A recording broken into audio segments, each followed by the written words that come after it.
the things that make you quote unquote weird are wrong. And I like the message of inclusion, that what is special and unique about you is really your secret sauce. He has a speaker who an example, he talks about himself, and he says, as a kid I was told that I talk too much and I can't focus and pay attention. I have ADD, blah, blah, blah. And now he goes, well, here's what I do for a living. I speak for an hour a day and I make a great living. This is The Entrepreneur Way with Neil Ball. Unlocking the secrets of successful entrepreneurs 7 days a week. Subscribe to our podcast and follow us on Twitter at Neil D. Ball. Napoleon Hill said the power of the mastermind is the driving force. To discover how you can unlock the potential in your business using the power of a mastermind, go to mastermindunlimited.com. And now, here is your host, Neil Ball. Hello, it's Neil Ball here. Thank you so much for joining me today on The Entrepreneur Way. The Entrepreneur Way is about the entrepreneur's journey, the vision, the mindset, the commitment, the sacrifice, failures and successes. I am so excited to bring you our special guest today, Todd Palmer. But before I introduce you to Todd, I have a quote for you by Adina Friedman. Listen to clients, employees and peers and stay open to their ideas, feedback and answers. Doing so is vital to the success of any leader. The Entrepreneur Way asks the questions so we all get the insight, inspiration and ideas to apply in our businesses. Todd, welcome to the show. Are you ready to share your version of the Entrepreneur Way with us? Absolutely, Neil. Let's bring it on. Thank you very much for coming on the show today, Todd. It's an honor to be here.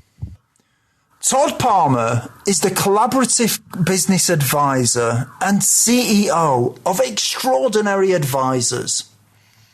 Simply put, Extraordinary Advisors helps business leaders get things done. As the CEO of a 6-time Inc. 5000 company, Todd knows that business success begins and ends with people. People make all the business decisions regarding strategy, execution, cash, and staff. Todd isn't happy until his clients trust themselves as leaders and their decisions. He won't rest until teams trust the leaders and each other.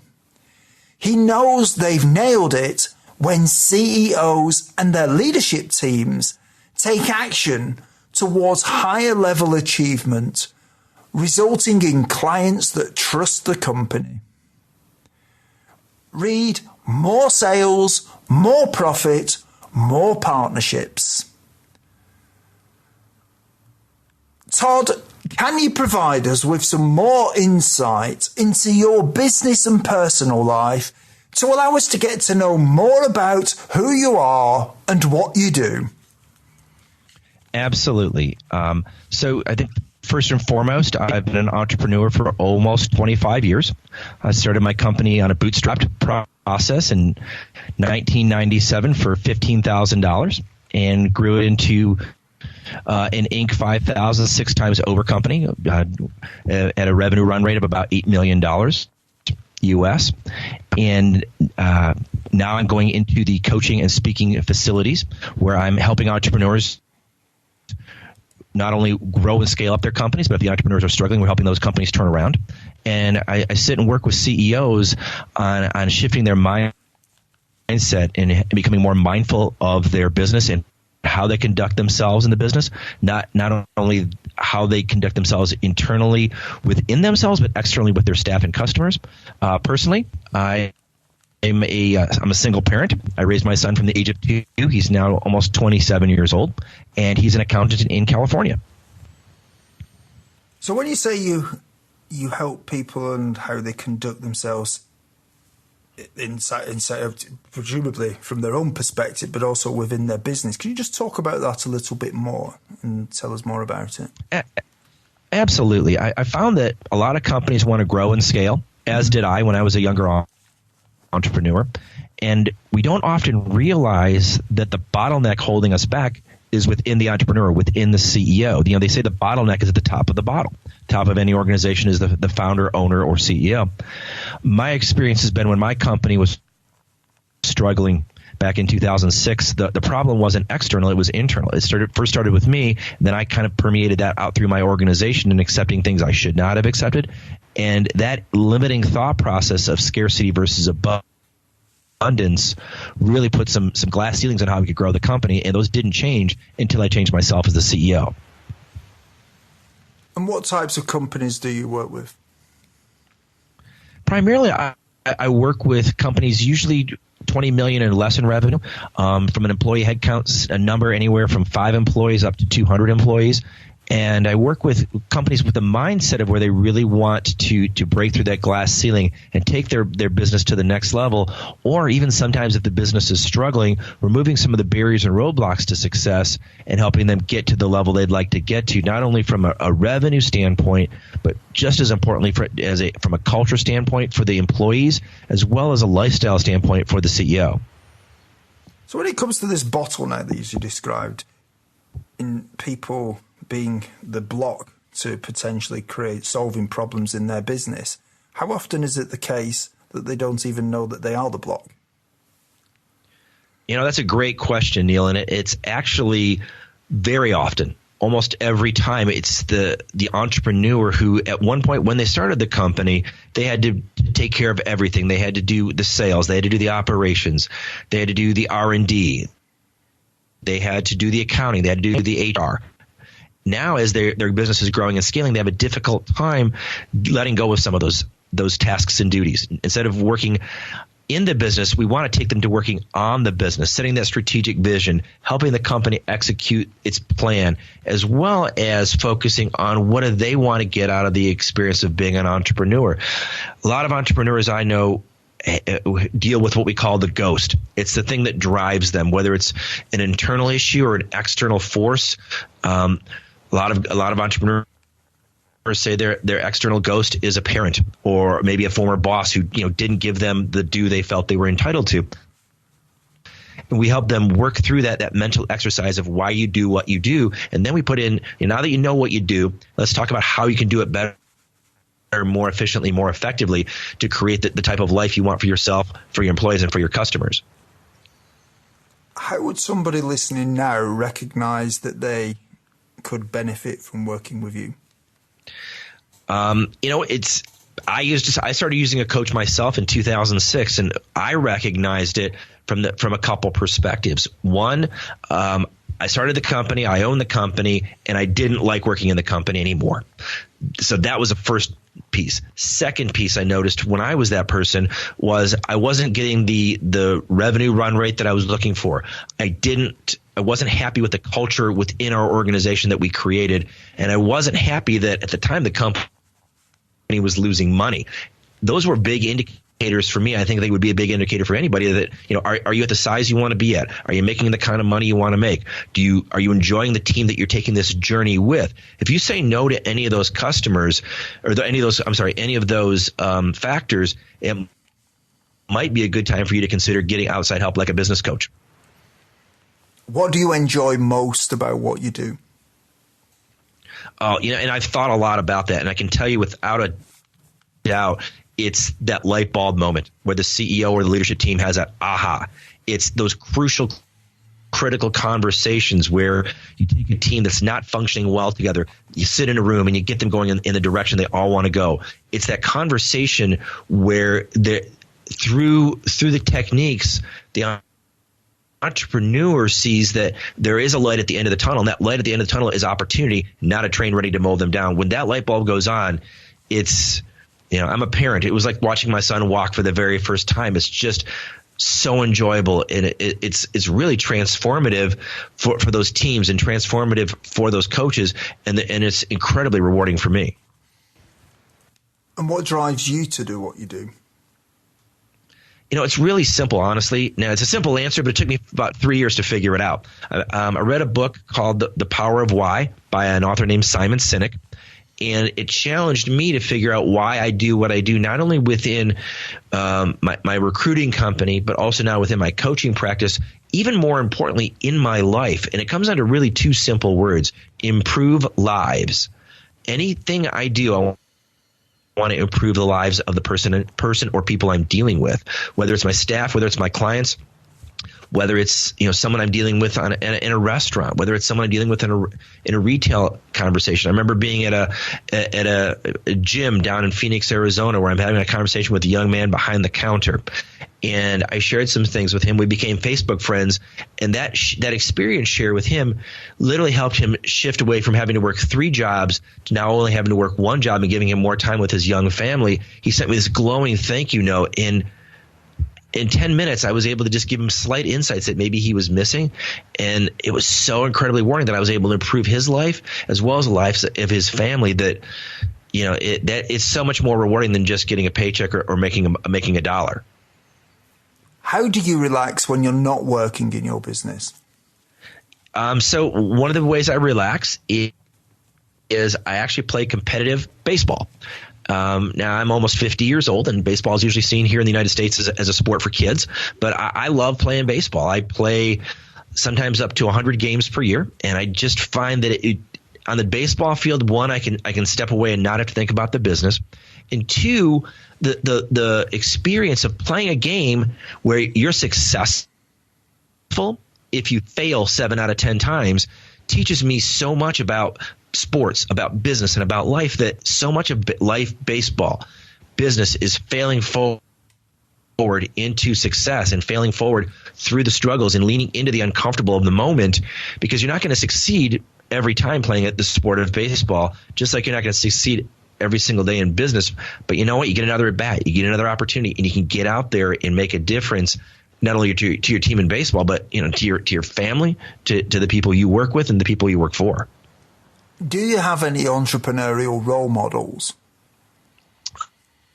Oh gosh, I've got several. I'm a really big fan of Richard Branson from Virgin. I think his style, his ability to take risk, his ability to have a sense of self-awareness to who he is versus who he's not is incredible. When it comes to the vision, when it comes to the execution for a business, while he's not necessarily entrepreneurial in definition, I'm a huge fan of Jim Collins and the Good to Great books, and how he talks about and collects all the stories from entrepreneurs and business leaders and all the struggles they've gone through, and the pivots and the changes and the sense of self-awareness they have to have when it comes to running their organizations from an execution standpoint. And I'm also just a really, really big fan of Jeff Bezos, because he's hitting it out of the park, and he failed for years, did make money for years, and now in the United States he's considered essentially the richest man in our community. It's huge. Todd, you've told us a little bit about your business and your personal life, and you've even shared your entrepreneurial role models with us. What we're going to do now is go back to that time before you were an entrepreneur and just talk about that a little bit. So before I was an entrepreneur, my goal was to be a college professor. I was in university, and I was studying to do just that. And I ended up getting married, and the marriage did not work out. I ended up becoming, like I said, a single father. And that was so empowering from a perspective of, at least here in the Metro Detroit area, to be granted physical custody of your child. It has a less than 1% likelihood of probability. And that taught me so much about persistence. It taught me so much about love. It taught me so much about priorities in life. And so when I started my company, it was interesting because I didn't start my company to make the Inc. 5000 or to be on your podcast. I started my company because I wanted to be able to have the freedom and flexibility to work when I wanted to work, but also the freedom and flexibility to parent my son, because he was the most important thing. And so that was a really big pivotal point in my life. Before that, I was thinking about this based on some of the questions for this interview. Actually, my first entrepreneurial venture would have been in the 4th grade, I actually started my own little candy company, and I would go to my local retailer and purchase candy for a nickel. And I would take it to school and I'd sell it to my classmates for a quarter. So I'd essentially, 5 times increase my margins. And I remember getting called into the principal's office, and they brought my mom in saying, we're an educational facility. We're not a retail establishment. Would you please ask your kid to quit selling candy in the hallways? And I just remember having this huge sense of rebellion, saying, "Oh, hey, listen, don't hold me down because I found a way to make money and my grades were good." My mom was like, "Yeah, just don't do that. It's not appropriate."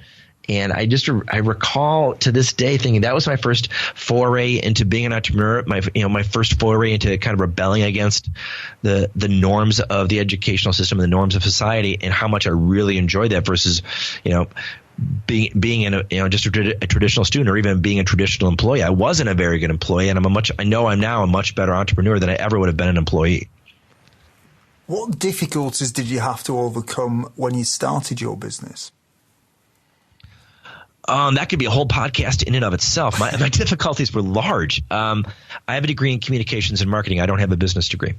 And I started my company in 1997, which in the United States put me at a great tipping point to start a staffing business, because the country was at full employment like it is today.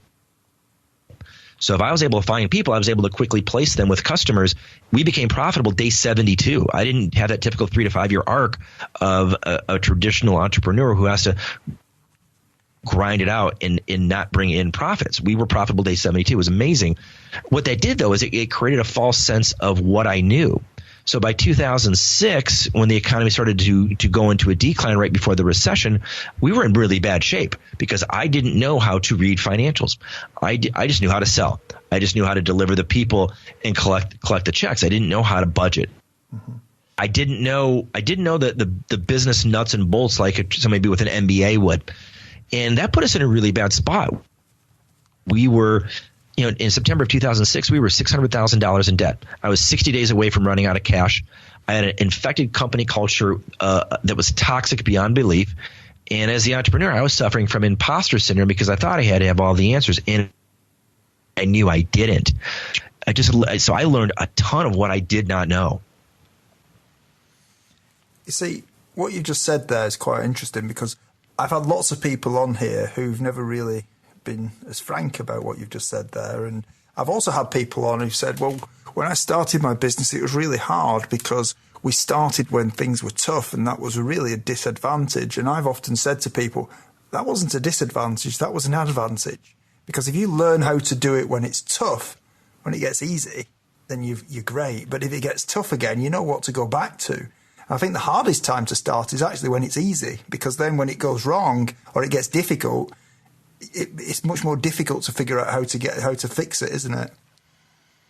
Couldn't agree with you more. Could not agree with you more. And I, again, suffering from the imposter syndrome, thought I had to have all the answers, and so I joined a group called EO, the Entrepreneurs Organization, and that really taught me that an entrepreneur alone is an entrepreneur risk. I went out and hired my first business coach. I couldn't pay myself, but I had to pay this coach because I just couldn't fail. I had personally guaranteed the $600,000 that we owed. I couldn't pay it back. I had to dig out of that hole. I had to make some quick pivots. And so what the real value of hiring that coach for me was, he had 20 plus years of staffing industry experience. He was literally known as a world-renowned leader in my space. He made himself available to me. He mentored me. He taught me quickly within a couple of weeks the things I was doing incorrectly that I needed to start doing correctly.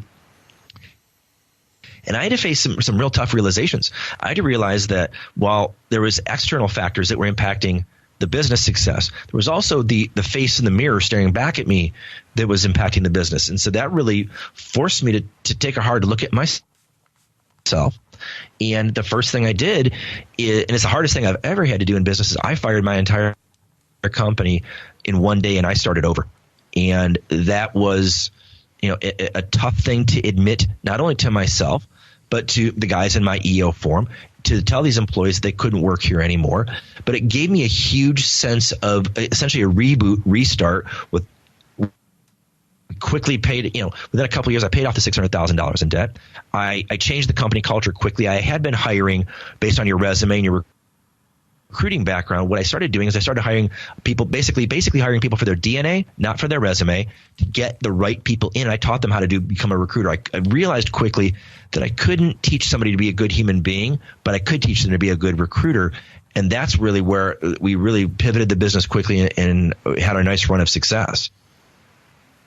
Did you have any doubts that delayed you starting your business? I didn't have any real – I just knew I had to do it. I looked at it – I was 27 years old. I was living in an apartment. I didn't have a house. I had just become a single dad. I figured I'm going to give this thing 6 months. If it doesn't work out, I'll go find another job. And, got $15,000 and off I went. The crazy thing was my original business plan required me to get $140,000. I said, you know what? I'm just going to bootstrap the heck out of this thing. And it's almost like ignorance is bliss. What you don't know can't hurt you until you discover what you don't know, like I did in 2006. But sometimes when you don't know what you don't know, that doesn't help either, does it? Absolutely not. What mistakes did you make that slowed your journey? I think that the biggest mistake that I made was thinking I had to be the oracle and that I had to have all the answers. A lot of entrepreneurs that I've worked with and a lot of entrepreneurs that I know often are the smartest kid in the room. They think they typically have all the answers, at least they think they do. And we have a huge blind spot and we don't often ask for help. So that was the first mistake I made. The second mistake I made is I hired a lot of people in the beginning who were just like me, which is great. We had a lot of fun. We had a lot of great conversations, but nothing ever really got done. I'm the visionary entrepreneur. I like the bright and shiny things. And I realized that we needed to have processes to go with those. And the people I was hiring didn't have that process-driven DNA that was required for the positions. I think the third thing that definitely a huge mistake I made was I was very much focused on the revenue, not on the margins. I work with companies today that are doing phenomenal on the revenue side of things, but they're not making any money. We tried to be all things to all people. We pivoted away from being all things to all people to focusing on a very small sector niche in the staffing space. That allowed us to go to an area where there was an increased demand and a diminished supply. That area of opportunity then allowed us to focus more on the margins because we didn't have a commodity. We had a very specialized offering, and people would pay more for that. And we actually were able to stabilize the revenue, but increase the margins almost double. What are some of the things that you did before you started your business that will be helpful tips to some of the listeners who haven't yet taken the first step on the entrepreneur way? Great question. I think the first thing I did before I started the company is I did a lot of reading about how to start a company, what was required. And this is back in the mid 90s. We didn't have Shark Tank. We didn't have a lot of the publications or the speakers that we have right now. And a lot of it was through Inc. magazine. It was through Entrepreneur magazine. It was through going to the library and checking out those things called books that you rarely see anymore. Now I think an entrepreneur who wanted to start would even have a greater opportunity through podcasts like yours, through different media outlets, through different blogs. There's a lot of content out there. And I just really became very educated on what I thought a company should look like. I used to go out and I used to have lunch with entrepreneurs that I knew just to pick their brains, similar to our conversation today. What are you doing that works well for you? What are you doing that you don't like? Where do you see opportunities in the marketplace? Things like that. It really, I think any entrepreneur who wants to start a company has to be incredibly curious. I think an entrepreneur has to figure out what the marketplace needs, which may be different than what you want to do. It's like starting a restaurant. If you want to start a restaurant and you live in a community where there's 5 Italian restaurants, I'm not sure starting a 6th Italian restaurant is a really good idea. But in that community, there's not a Mexican restaurant or an Asian restaurant. Maybe that's a better way to go because that's where the marketplace will have a demand potentially. And the other thing that I found was really valuable when I was starting off is I just painted myself into the corner of I've got to do this. It was an obsession. I couldn't sit on the sidelines anymore as an employee. I had to get in the game. Todd, what we're going to do now is move the timeline forward and talk about the time from when you became an entrepreneur. Do you think culture is important from the beginning in a business? Absolutely. And that was one of the big downfalls that I experienced, is I didn't consider that when I started. Now, I'm a big fan of Tony Hsieh at Zappos. We've not only read all of his books, we've done a book club on his writings. We've actually taken a trip out to Nevada to take a tour of his facility and meet with his team. That's how committed we are to culture within our companies. And I say to my clients all the time, you've got to know who you are as a company. You've got to know what your core values are. You've got to know what your vision is, and you've got to know what makes a good employee for you. And that all stems off of culture. Certainly, if you're going to hire an accountant, for example, you want someone with a technical skill set, no doubt about it. Then once you get that, identify that candidate, then you want to figure out how do they measure and fit into your culture points, and what are your interview questions going to be off of those culture points to really unearth whether they are or they are not a good fit. Because you can have someone who's got great technical skills as an accountant, but they don't fit your culture. It's going to be a bristly relationship. It's going to be uncomfortable. Whereas if you take somebody who's a good culture fit for you and they have the technical skills, you could have really hired your next, potential executive in the making, or even your next rock star employee. So how would you do things differently now if you were starting a company compared to when you started originally in terms of the culture of the business? In terms of the culture of the business, what I would do is I would not project who I am onto the people I was interviewing. When I was starting off, I liked everybody. I assumed if they were likable, they'd be a great employee. I didn't take into account what someone would fit, how someone would fit into our culture. Second thing is, especially in a situation where your local or geographic area is at full employment, you may be hiring out of desperation. I know I did that a couple of times. Like, I just need somebody to fill the seat. Basically, if you can walk in and fog a mirror, I'm going to hire you because I'm desperate. Well, hiring out of desperation never served me well. So I've now got a more linear approach to it. I include other employees in the interview. Actually, we have a kind of a panel of judges, so to speak, that are the final round of the interview, and I'm actually not included in that. I have the leaders of my organization do the final round of interviews because they have to pick their teammates as well.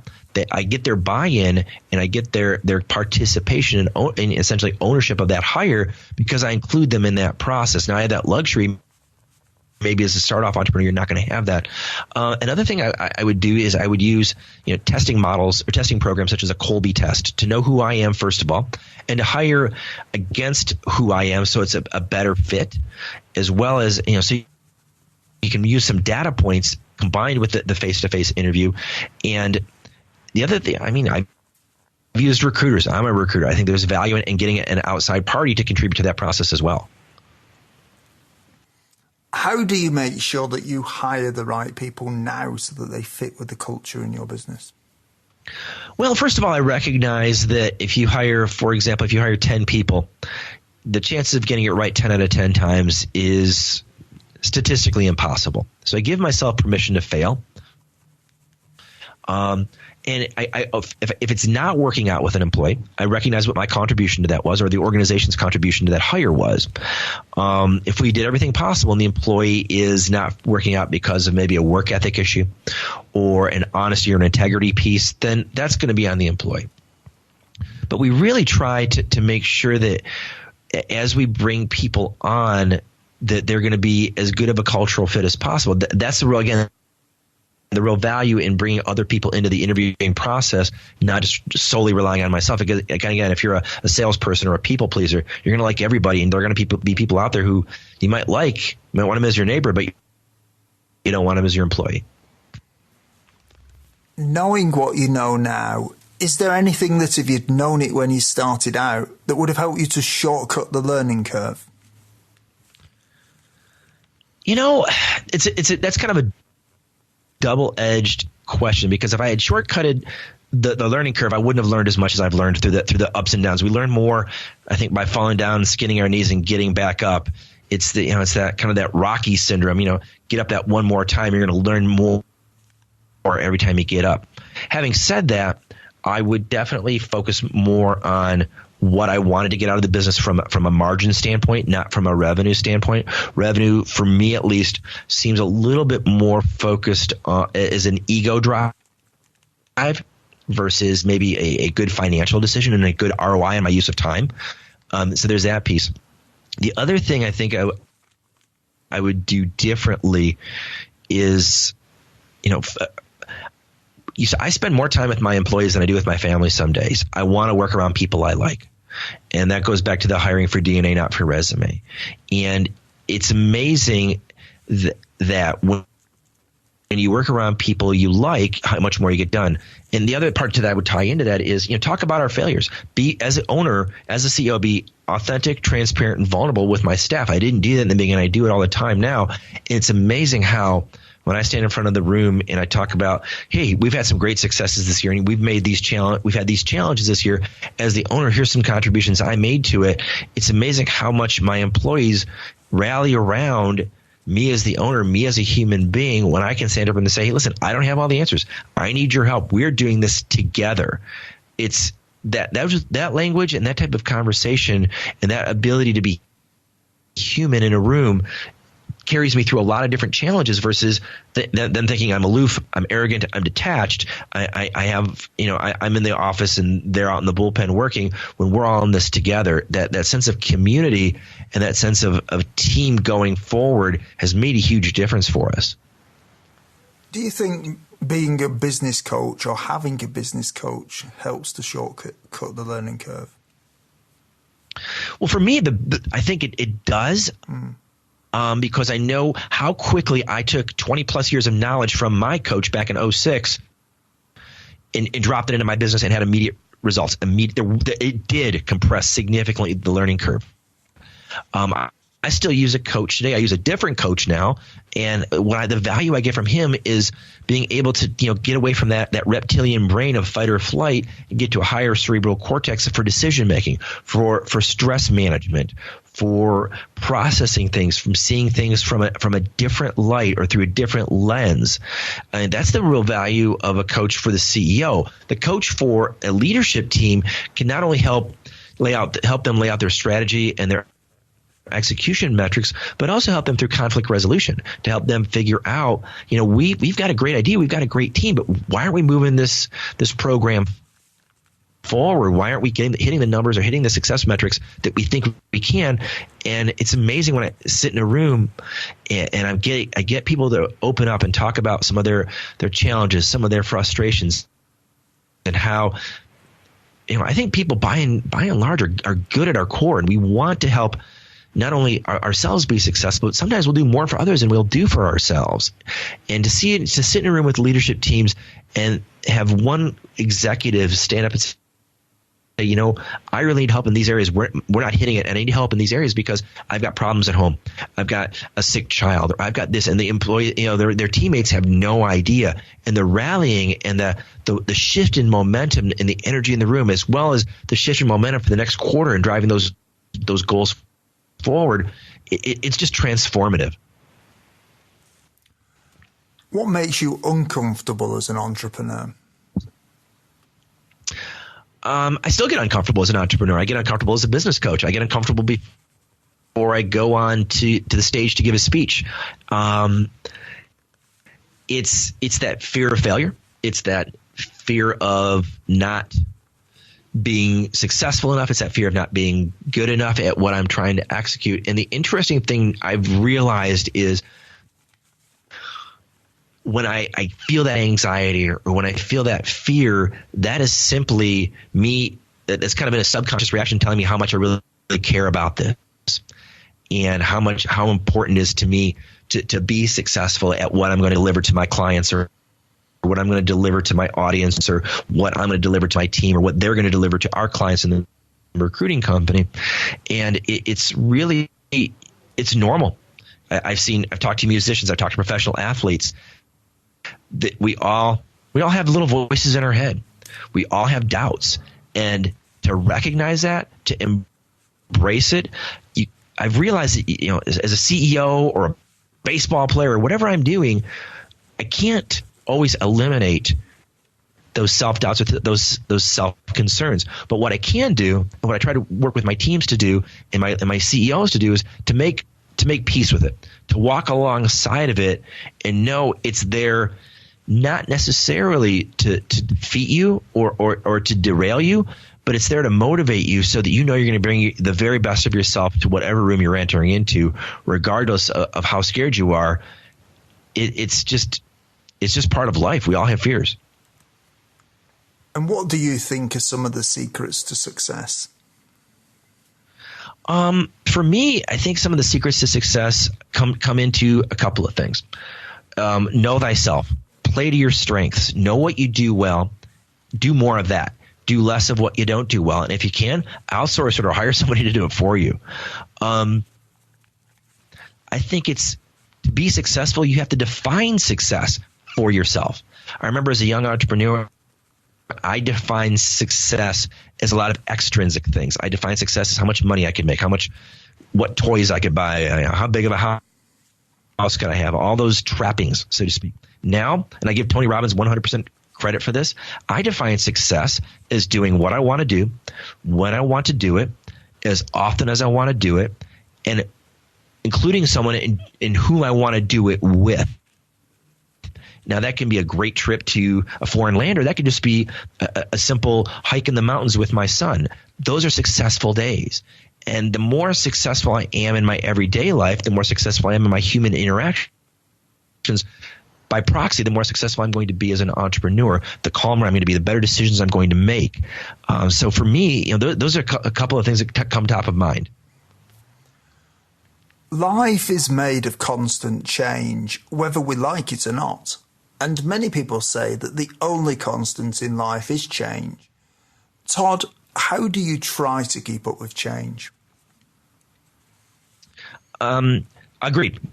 Changes, constant changes. We're learning at such a rapid rate compared to generations before us. Information's coming at us so much quicker than ever before. To not change is not an option.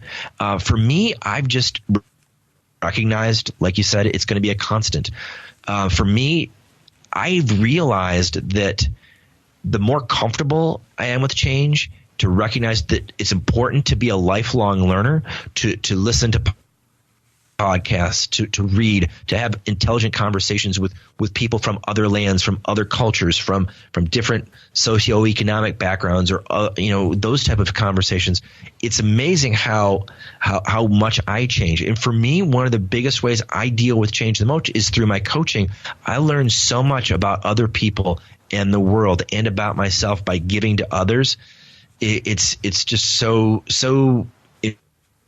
enriching to have that opportunity and that experience, so that change certainly isn't comfortable. A lot of I just saw Peter Diamandis speak about what he predicts the next 20 years on this planet is going to look like, and he predicts a lot of things will be different, from artificial intelligence to robots to satellites blanketing the world and providing food and energy and communications to parts of the globe that don't currently have them in as an abundance as I do. Plugging in 4 billion people into an infrastructure, I can't imagine how much change is going to occur when 4 billion minds are plugged in to something that doesn't currently exist. I just can't imagine how quickly, as a globe, how quickly we're going to have to adapt to change. It's going to be there. What is your favorite book on entrepreneurialism, business, personal development, leadership, or motivation? And can you tell us why you have chosen it? Sure. My current favorite book is a book by a gentleman named David Rendell.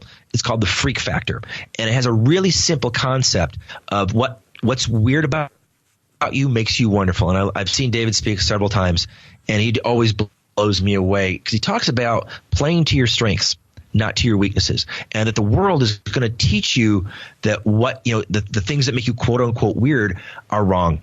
And I like the message of inclusion, that what is special and unique about you is really your secret sauce. He has a speaker who an example, he talks about himself, and he says, as a kid I was told that I talk too much and I can't focus and pay attention. I have ADD, blah blah blah. And now he goes, well, here's what I do for a living. I speak for an hour a day and I make a great living. I mean, it just talks. I think it's not only a great message for an entrepreneur, again, to figure out what makes you cool, special, and unique, but also as a parent, go to your children.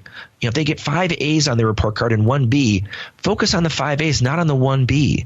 So many, at least in my generation, so many parents talked about, you're not enough. You're not enough. You're not enough. And the message to an entrepreneur, to a child, to a spouse, to an employee is you are enough, but we may need to focus you more on your strengths and not on your weaknesses. Is just it's powerful. It's transformative, not only I think from an entrepreneur's perspective, but even from a societal perspective. So I think entrepreneurs are a part of our society. We drive the economic engine in a lot of parts of the world. We can make a difference in not only the entrepreneurial aspect of things, but how we lead ourselves in our communities, how we lead ourselves in a philanthropic way. So that, again, that's really, I think his book encompasses so many different positive messages. I can't recommend it highly enough. Folks, when you have a busy life, listening to audiobooks is a great way to expand your knowledge in the time when you may be doing other things, such as driving or when you are at the gym. We have a special offer for you of a free audiobook of your choosing. To choose your free audiobook, go to www.freeaudiobookoffer.com. As long as you've not already signed up, then you will qualify. Todd, are you ready to speculate about the future? Absolutely. I pretty much do it every day on my ride into work. Oh, I'm looking forward to hearing this then. So I really think that the future is going to be very entrepreneurial. The data points all show that we've got more entrepreneurs operating today than ever before.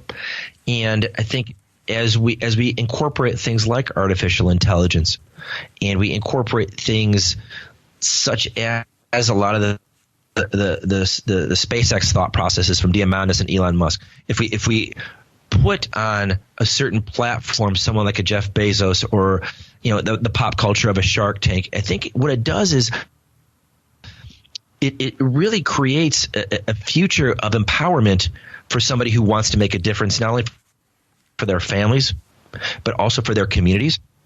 Versus, and having that thought process of abundance and not scarcity.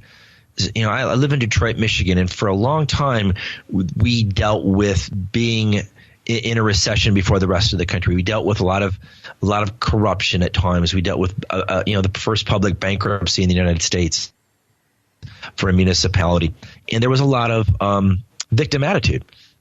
I think what the future is going to be holding is that not a victim attitude, but that empowered attitude and that ability to lift one up by coming up with a new idea, by coming up with a different way of doing things. And I feel really good about the future of entrepreneurship with the creative minds that are out there and the access to capital, the ability to start a company for little to no money. I did a program last year where I was fortunate enough to go down to Zambia, and they're doing microloans to help families in a country where there's a 70% unemployment rate get on their feet, get out there, get them working in the communities and selling goods and services through a microloan program that was just so refreshing. And the barriers to success are being broken down.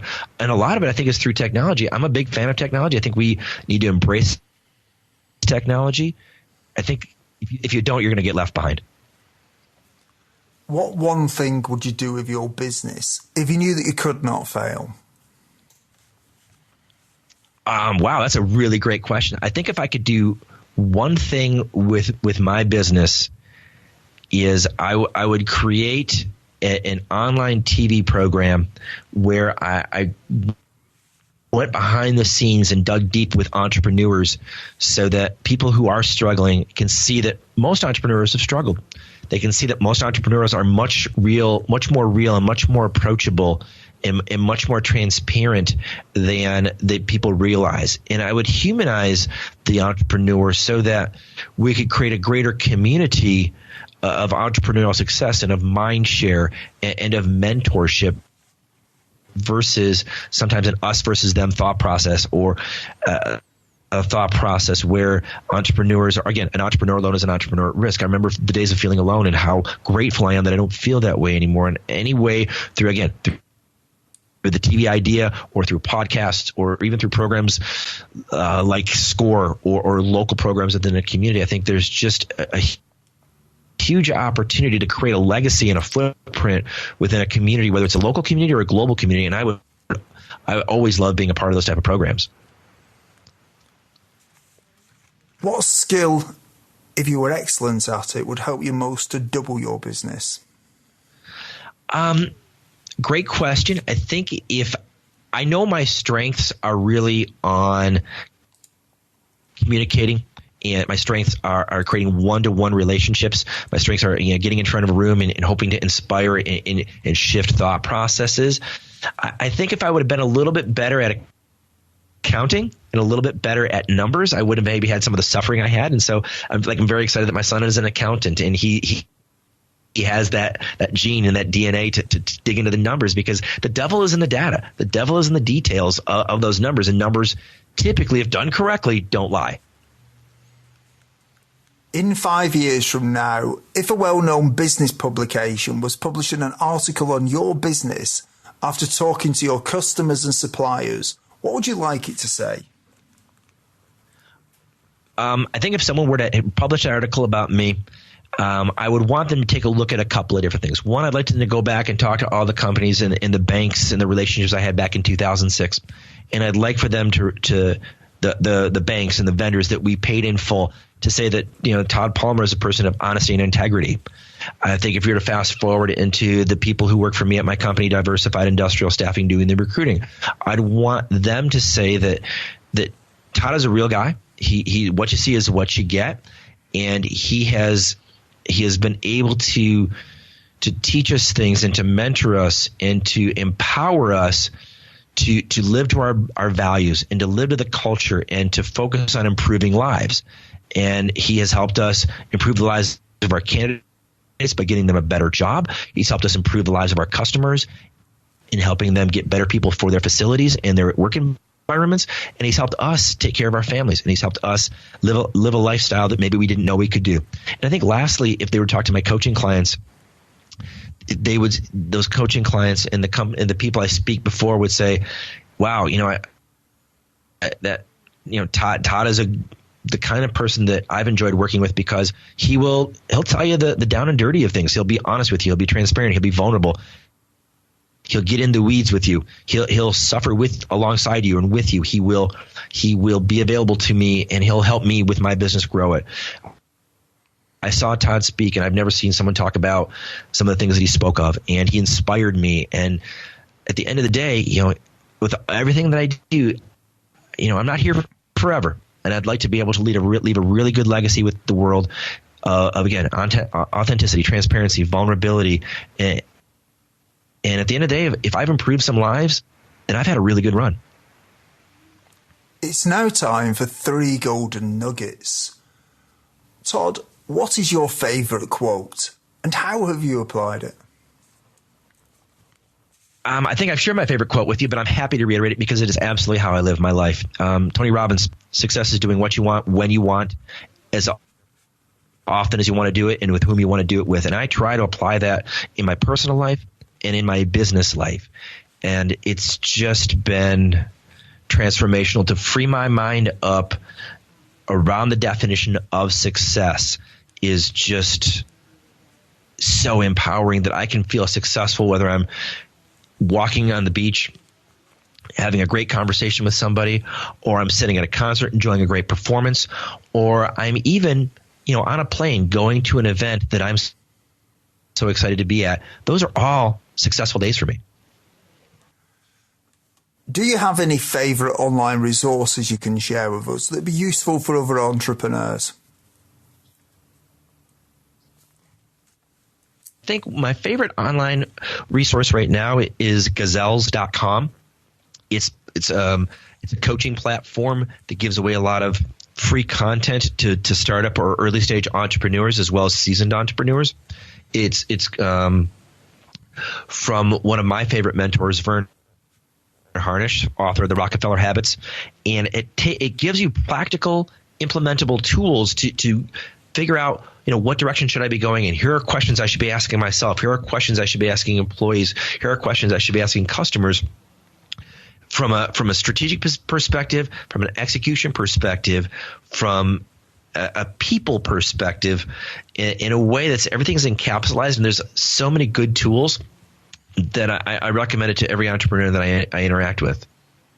And what is your best advice to other entrepreneurs? I think if I had to give entrepreneurs just one piece of advice, I would say you need to find your tribe. What I mean by that is, as an entrepreneur, you're already one of the crazy ones. You're already different than most of the people you're going to interact with who have jobs, who aren't looking to start a company. For me, my tribe is EO, the Entrepreneurs Organization, specifically EO Detroit. I've been on a forum table with some people for as long as 15 years. We've grown up together as entrepreneurs. We've seen each other. We've seen part of our group get married, get divorced, have children, start a business, close a business, lose a business, go through lawsuits, run out of money, make a lot of money.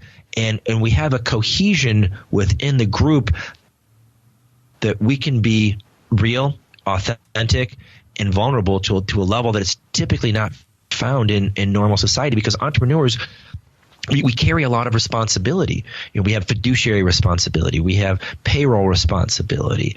We have integrity. We have values. We have the culture points. We also have to set the vision. We have to execute. And at the end of the day, we're also the last ones to get paid in most cases. After the government gets paid, after the employees get paid, and after the vendors get paid, we get paid.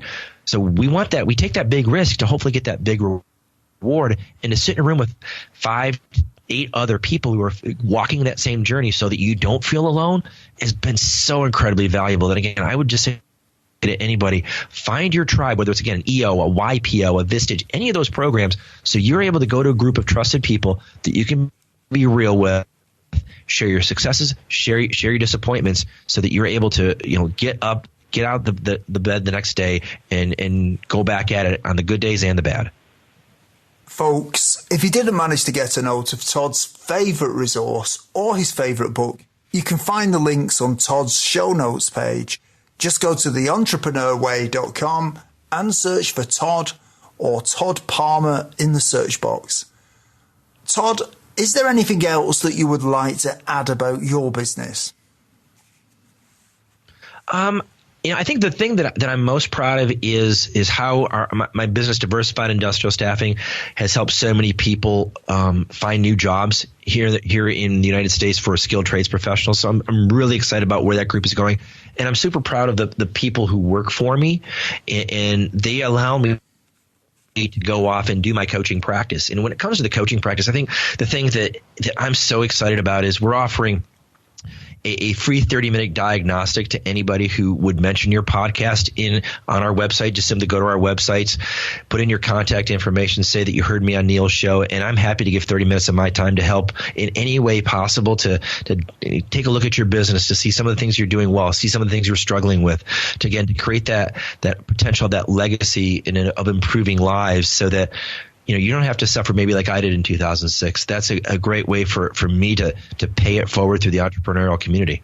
Well, thank you for that, Todd. And Todd, it really has been an honor having you on the show today. Thank you for coming on and talking about your entrepreneurial journey from way back when you were at school, but also talking about your current businesses of the Extraordinary Advisors business that you've created for coaching, and also Industrial Staffing, which is your other recruiting business. You've reflected on some of the things that you've learned on your journey, and you've shared some of that with us. You've given us insights and perspective. You've even forecast the future a little bit for us and talked about that, which is fantastic. You've shared lots of experience and given us lots of tips. So thank you very much for coming on the show today.